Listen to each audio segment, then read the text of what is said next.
जब गुरु की दिव्यता और संघ की परंपरा का गौरव एक साथ साकार होता है, तब इतिहास का एक स्वर्णिम अध्याय रचा जाता है। और यह केवल एक पद का अलंकरण नहीं, बल्कि संयम, साधना, त्याग और आध्यात्मिक नेतृत्व के दिव्य उत्तरदायित्व का महापर्व होता है। ऐसे ही पुण्य अवसर के साक्षी बनने का सौभाग्य प्राप्त हुआ राजस्थान राज्य के सीकर वासियों को, जहां श्री दिगंबर जैन मंदिर धोध में 14 से 16 जुलाई 2026 तक परम पूज्य वात्सल्य वारिधि आचार्य श्री 108 वर्धमान सागर जी महाराज का 37वां आचार्य पदारोहण दिवस मनाया गया। इस भव्य कार्यक्रम के अगले दिन पुण्यवान जिनेंद्र भक्तों ने पूज्य गुरुवर के सानिध्य में वर्धमान संत भवन का भव्य शिलान्यास किया। इस भव्य कार्यक्रम के 15 जुलाई 2026 के दिन का शुभारंभ पुण्यवान जिनेंद्र भक्तों द्वारा प्रभु एवं पूज्य गुरुवरों के चित्रों का अनावरण एवं दीप प्रज्वलन करने के साथ हुआ।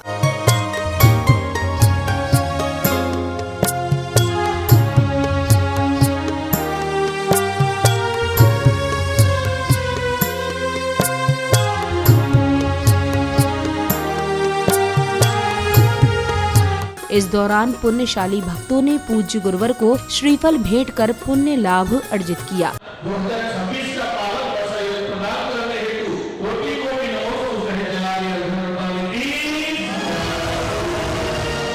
श्रीफल भेंट करने के उपरांत श्राविकाओं द्वारा मंगलाचरण की मनोहारी वंदना ने संपूर्ण वातावरण को भक्ति रस से सराबोर कर दिया।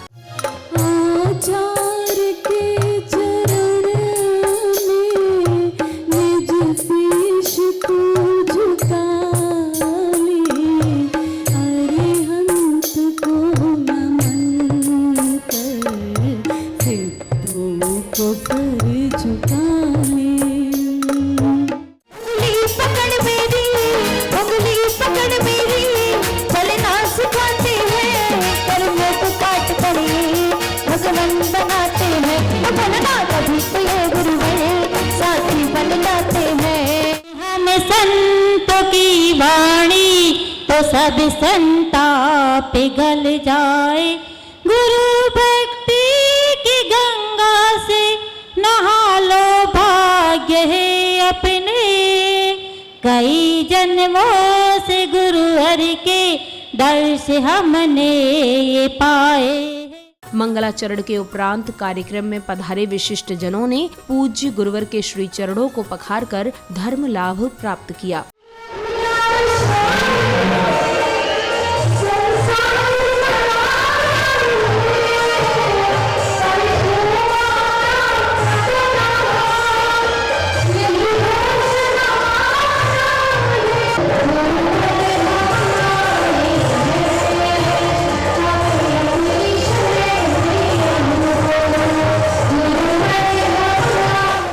पाद प्रक्षालन के पश्चात सौभाग्यशाली श्रावक श्राविकाओं ने पूज्य गुरुवर को बड़े ही भक्तिभाव के साथ अर्घ्य अर्पित किए।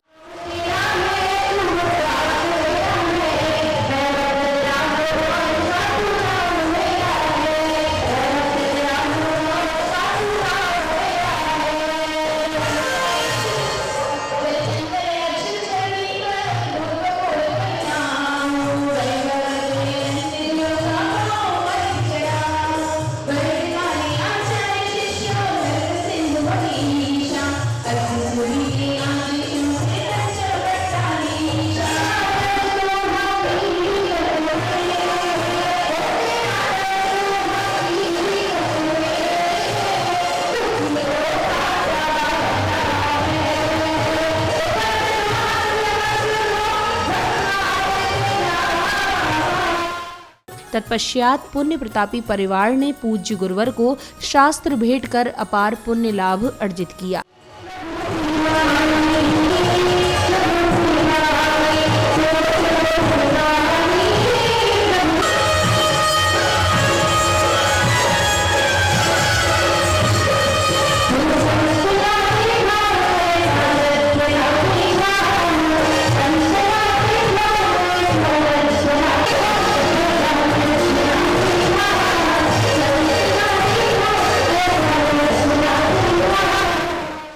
अगले क्रम में श्रावकों ने पूज्य गुरुवर के प्रति भक्ति भावना प्रकट करते हुए उनके समक्ष अपने अपने भाव प्रकट किए। वैसे तो मेरे एक पुण्य मिला कि आचार्य श्री की दीक्षा के समय भी मैं वहाँ महावीर जी में था। उस वक्त मेरी 12 और 13 साल की उम्र थी। वहाँ भी बहुत भीड़ थी, इतनी भीड़ थी कि महावीर जी में पाँव धरने की जगह नहीं थी। वहाँ तो टेंट में 3-3, 4-4 परिवार रहते थे और सगरी पे और स्टोव पे खाना बनता था, भोजन बनता था।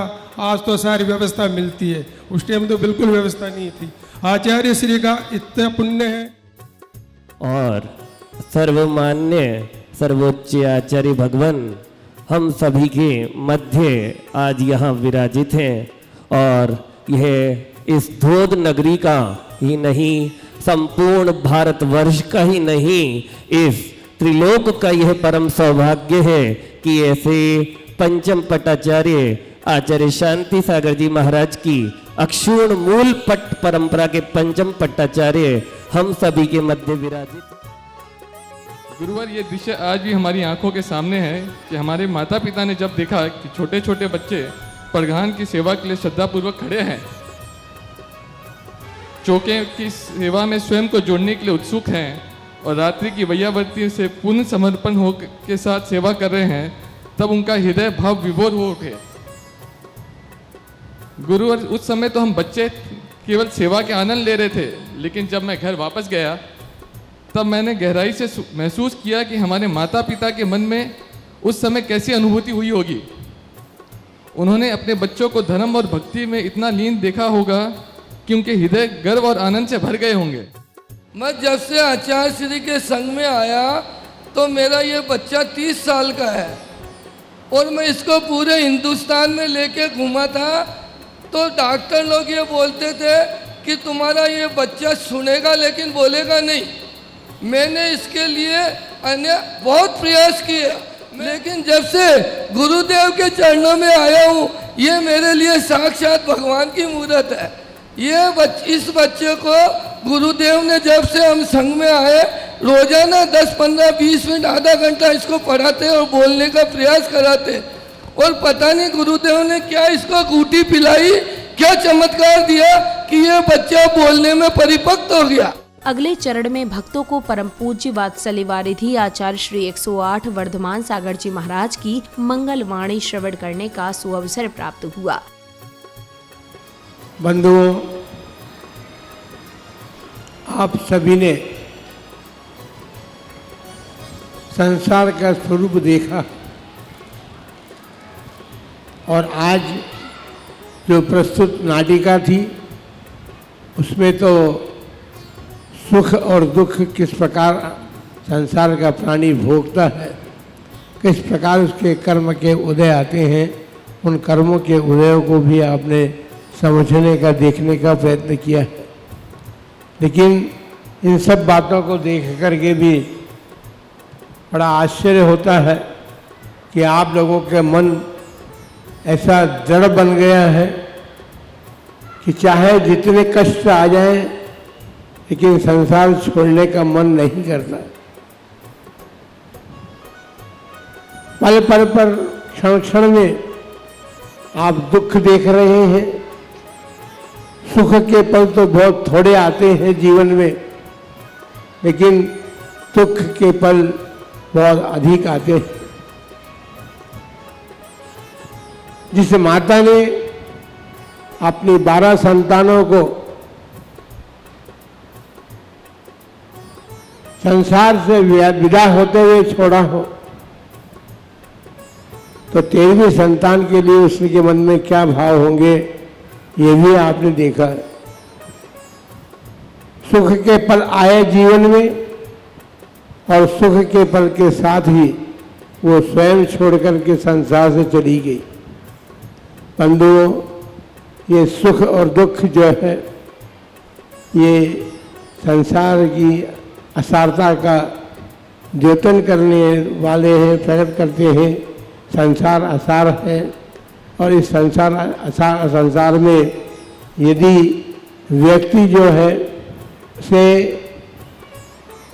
साधुओं का समागम प्राप्त होता है, तो साधुओं के समागम से वह अपने जीवन में उन्नत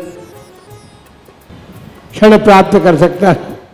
प्रवचन के उपरांत पुण्यवान भक्त परिवार ने पूज्य गुरुवर के सानिध्य में मांगलिक क्रियाओं के मध्य वर्धमान संत भवन का भव्य शिलान्यास किया। प्रथम शिला को धारण करके धरणी भी हर्षाई है। प्रथम शिला को धारण करके धरणी भी हर्षाई है। शिलान्यास हो रहा है पावन, घड़ी बड़ी शुभ आई है। शिलान्यास हो रहा है पावन, घड़ी बड़ी शुभ आई है। कार्यक्रम के अगले चरण में श्री राजेंद्र जी कटारिया ने अपने समस्त परिवार के साथ प्रभु एवं पूज्य गुरुवरों के पावन चित्रों के समक्ष दीप प्रज्वलित किया। धर्म का पावन दीप जलाए, धर जिनवर का ध्यान, जीवन के सब विघ्न हरे, मेरे भगवन कृपा निधान। तत्पश्चात उन्होंने पूज्य गुरुवर का श्रद्धा पूर्वक पाद प्रक्षालन एवं अर्घ्य समर्पित कर पुण्य लाभ अर्जित किया। पूजन वंदन अर्चन करते समरूपी भगवान का, आत्मज्ञान की ज्योति जगती मिटे सभी अज्ञान। आत्मज्ञान की ज्योति जगती मिटे सभी अज्ञान। पूजन पाठ से ही जीवन का होता है कल्याण। पूजन पाठ से ही जीवन का होता है कल्याण।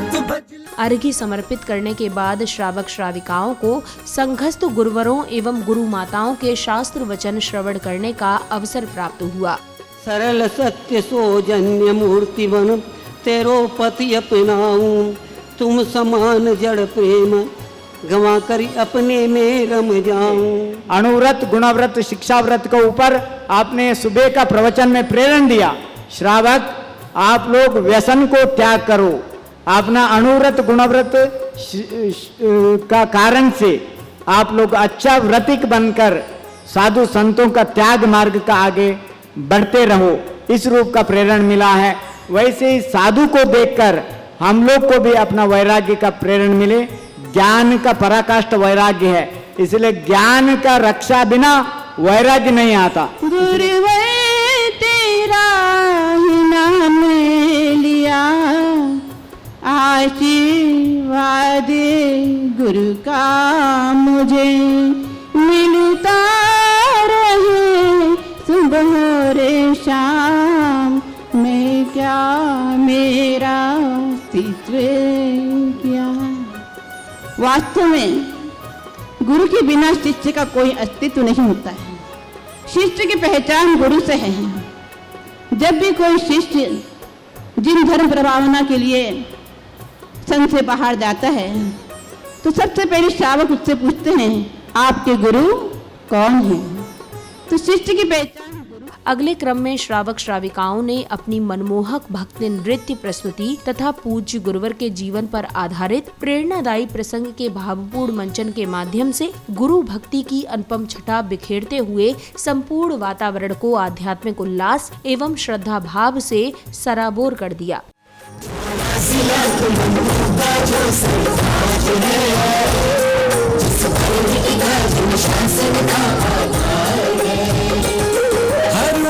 जैन को जिससे सच्चा प्यार है, हर एक जैन को जिससे सच्चा प्यार है, रमकार है, रमकार है। के नगरी में उड़े रे गुलाब, प्रभु आए भक्तों के द्वार। झिने झिने उड़े गुलाल, के प्रभु आए भक्तों के द्वार। पालना में झूले पालनहार, के प्रभु आए भक्तों के द्वार। भगवान की ये शांत मूरत देखकर तो मेरो भी सीनों भर आयो। भगवान महावीर तो सच में दया के सागर है मनोरमा, सच में दया के सागर है। मांग लो मनोरमा, आज तुम्हारे मन में जो व्याकुलता है वो भगवान के चरणन में रख दो। अपनी मनोती मांगो, अपनी मनोती मांगो। हे करुणानिधि, हे दीन दयाल, तुम तो सब नाथ हो बाबा, सब गरीबन के नाथ हो। हमारो भी अर्ज सुनो बाबा, हमारी भी अर्ज सुनो। लो वत्स, ये कमंडल जो तुम्हारे परम पवित्र और शुद्ध जीवन का प्रतीक है। लो ये ज्ञान का शस्त्र जो अज्ञान के अंधकार को मिटाएगा। और लो ये दया की पिछी जो संपूर्ण जगत के छोटे से छोटे जीव के प्रति तुम्हारी करुणा का शस्त्र बनेगी। कार्यक्रम के अगले चरण में बैंड बाजों की कर्णप्रिय ध्वनियों के मध्य झूमते थिरकते हुए भव्य शोभा यात्रा निकाली गई। पावन निकल रही है देखो, पावन निकल रही है देखो प्रभु की मंगल यात्रा। गाजे बाजे के संग है उमड़ी धर्म की देखो यात्रा। पावन निकल रही है देखो प्रभु की मंगल यात्रा। गाजे बाजे के संग है उमड़ी धर्म की देखो यात्रा। ये है मंगल यात्रा, ये है कलश यात्रा, ये है मंगल यात्रा। यात्रा के मंदिर जी पहुंचने पर पुण्यवान जिनेंद्र भक्तों ने बड़े ही भक्तिभाव के साथ तीर्थंकर प्रभु की मंगल आरती की। आरती श्री जिनेश्वर की, पूज्य पावन परमेश्वर की, जगत के पालक ईश्वर की। आरती श्री जिनेश्वर की। इस भव्य कार्यक्रम के दूसरे दिन की सांस्कृतिक संध्या के अंतर्गत कलाकारों ने अद्भुत एवं प्रेरणादायी प्रसंगों का प्रभावशाली मंचन कर उपस्थित जनसमूह को अनुपम संदेश प्रदान किया।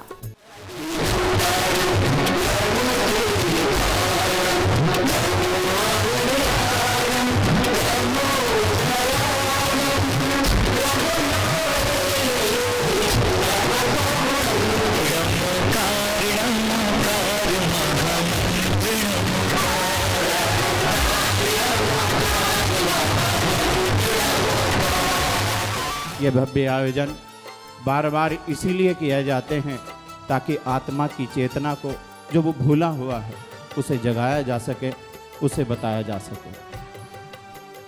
भगवान महावीर के और दिगंबर आचार्यों के बीच में एक बहुत बड़ा समय था और उस समय को हमारे पास तक लाने के लिए कुछ भी ऐसा कोई माध्यम नहीं था। क्या माध्यम था? केवल और केवल जिनवाणी। ठीक से याद करो, क्या उसने तुम्हें कोई नौलखा हार नहीं दिया? महाराज, आज तक मैंने केवल जीत जीत के दर्शन किए हैं महाराज, कभी हार के दर्शन तो किए ही नहीं। मैं समझा नहीं। महाराज, जिसका नाम पहले से ही हार हो, भला उसे देखना भी उचित नहीं है। कई बार नगर के बड़े बड़े सेठ बड़े बड़े मंचों पर जाकर इस हार को ग्रहण करते हैं। महाराज, जिसका नाम ही हार हो और जिसे पहनने के लिए गर्दन नीची करनी पड़े मैं तो समझता नहीं कि उसे पहनना चाहिए। तुम शायद हार के महत्व को समझे नहीं। यह हार नाम इसलिए रखा गया ताकि जिसने पद को ग्रहण किया है वो उस पद की गरिमा को बनाकर रखे, ताकि जिस समाज ने उस हार को पहनाया है उसे ये याद रहे कि इस जीत के पीछे हार भी छुपी हुई है।